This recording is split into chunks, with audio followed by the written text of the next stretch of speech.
What do crankshafts and connecting rods do in internal combustion engines? Imagine a busy factory where raw materials are transformed into finished products. Inside an engine, the crankshaft and connecting rods work like this factory's main machinery, turning explosive energy into motion. When fuel ignites inside the engine cylinders, it creates a force that pushes the piston down. The connecting rod connects that piston to the crankshaft.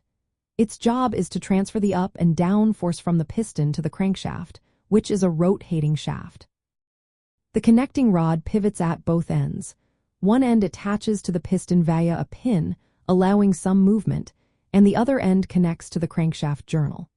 As the piston moves down from combustion, the connecting rod pushes the crankshaft to turn.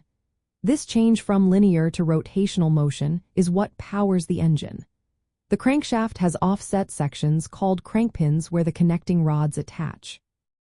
As the pistons push down during the power stroke, the crankshaft spins, converting the piston's straight-line motion into a spinning movement.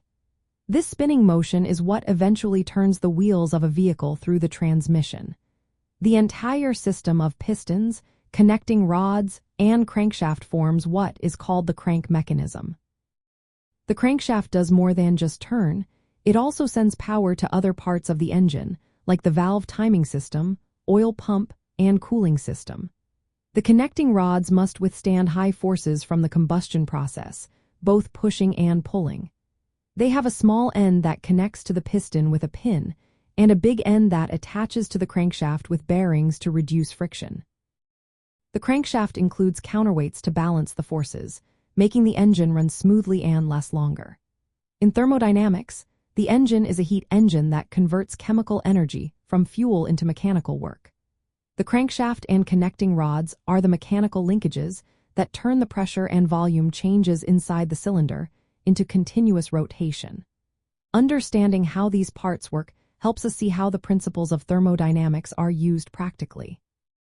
When fuel combusts, it produces expanding gases that push the piston down. The connecting rod transmits this force to the crankshaft, which then spins and powers the vehicle. These parts are vital for turning the energy from fuel into the movement we see and feel every day.